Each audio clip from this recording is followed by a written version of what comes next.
여러분 안녕하십니까? 말씀으로 하루를 여는 찬수답의 새벽 묵상입니다. 창세기 27장을 오늘은 묵상합니다. 거짓의 대가는 참혹했습니다. 세상의 수많은 불행이 하나님의 섭리를 차마 기다리지 못하고 인간적인 방법으로 얻기 위하여 결행한 결과로 일어나지요. 리브가는 이미 복중에서 두 아들이 있을 때부터 큰 자가 어린 자를 섬길 것이라는 하나님의 음성을 들었습니다. 그러나 리브가는 이삭이 큰 아들에게 축복하려고 하자 하나님의 섭리를 기다리지 못하고 기만을 통하여 그것을 쟁취하기로 마음먹었습니다.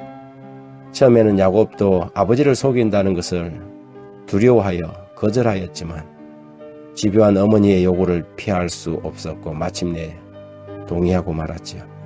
야곱은 그렇게 아버지의 축복을 기만과 거짓으로 속여서 빼앗았습니다. 부조와 선지자 180페이지에 야곱과 리브가가 그들의 목적을 성취하였으나 그들이 얻은 것은 다만 기만으로 말미암는 고민과 슬픔뿐이었다. 하나님께서 야곱이 장자의 명분을 받으리라고 선언하셨으니 그들이 만일 믿음으로 그분께서 그들을 위하여 일하실 때까지 기다렸더라면 그분의 말씀은 그분께서 정하신 때에 성취되었을 것이다. 그러나 오늘날 하나님의 자녀라고 공언하는 많은 사람들처럼 그들은 그 문제를 그분께 맡기려고 하지 않았다. 리브가는 자신이 아들에게 한 잘못된 권고를 통절히 회개하였다. 이것이 야곱을 리브가에게서 분리시킨 원인이 되어 그 여자는 아들의 얼굴을 다시 볼 수 없었다. 장자의 명분을 받은 그 시간부터 야곱은 자기 정죄에 억눌리었다. 그는 아버지에게 그의 행위에게 자신의 영혼에게 그리고 하나님께 죄를 지었다. 짧은 시간 동안에 그는 일생 동안 후회할 일을 저질렀다. 수많은 사람들이 얻기를 기대하는 무엇을 위하여 암중모색하지요. 하지만 그들이 바라는 것을 얻지만 빗나간 방법으로 얻어진 결과물은 손에 쥐어진 순간부터 고민거리가 되고 후회의 시작이 됩니다. 그리스도인들은 아무리 좋은 결과를 위한다고 하더라도 거짓의 대가로 그것을 얻으려고 시도할 수는 없습니다. 만일 거짓된 방법 외에 얻을 수 없는 것이라면 우리는 그것을 포기할 수 있어야 합니다. 야곱이 이후에 얻게 된 복들은 그가 아버지를 속여서 얻어낸 축복 때문이 아니었습니다. 그것은 인간의 나약함을 아시는 하나님의 은혜 때문이었죠. 그는 아버지를 속인 일로 20년 넘게 유랑생활을 해야 했고 삼촌 라반의 집에서 자신이 저지른 속임보다 10배나 넘는 온갖 속임의 경험을 통하여서 뼈아픈 경험을 하게 되었습니다. 심지어 결혼식 날 신부를 바꿔치기 하는 속임을 당하였고 그의 사랑하는 아들 요셉을 팔고 그를 수년 동안이나 그의 아들들은 속였습니다.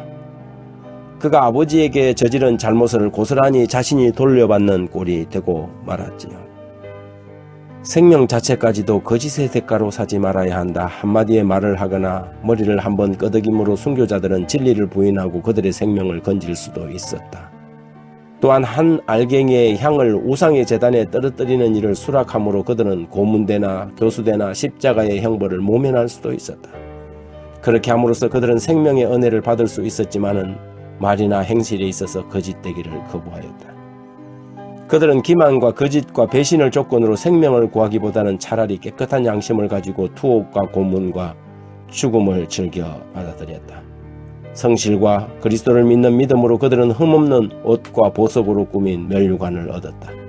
그들이 가장 사악한 환경에서 진리를 위하여 굳게 섰기 때문에 그들의 생애는 하나님 앞에 고상하고 고귀해졌다. 정은보감 2권 71페이지에 기록된 내용입니다. 우리 그리스도인들은 차라리 아무것도 얻지 못한다 할지라도 진실을 희생하지 말아야 하지요. 우리가 아무리 좋은 목적이라도 진실을 거짓과 거래하는 순간 우리는 사단의 수하가 되고 마는 것입니다. 그 순간 얻게 된 모든 것이 무익하게 되지요. 흔히 사단은 딱 한 번만이라는 조건을 가지고 우리에게 다가오지만 그 단 한 번의 덫에 걸리면 결코 빠져나올 수 없는 거미줄로 올가매고 자신의 하수인을 만들어버립니다. 야곱과 리브가의 선택은 결국 이삭의 축복을 얻었을지라도 실제적인 하나님의 축복은 20년 세월을 미루게 만드는 결과가 되었습니다. 어리석은 한 번의 잘못이 야곱에게는 어머니의 임종도 지킬 수 없는 슬픈 날들을 만들고 만 것이지요. 에베소 4장 25절에 그런즉 거짓을 버리고 각각 이웃과 더불어 참된 것을 말하라. 이는 우리가 서로 지체가 됨이라고 기록합니다. 하나님 아버지, 아무리 불리하고 어렵더라도 자신을 팔아서 목적을 얻으려는 죄를 범치 않도록 우리를 지켜주시고 우리 주님처럼 얘는 얘 아니오는 아니오라고 말할 수 있는 용기의 사람 되게 해주십시오. 자신의 입장을 변명하기 위하여 꾸미고 조작하고 왜곡하는 세상 사람들처럼 자기 영혼을 원수에게 팔지 않도록 날마다 아멘이시여 충성된 정인이신 주님 앞에 나아가 주의 말씀으로 자신을 구별하게 하시고 원수의 칼날이 목이 들어온다 할지라도 진실을 말할 수 있는 그런 사람 되게 해주십시오. 예수님 이름으로 기도합니다.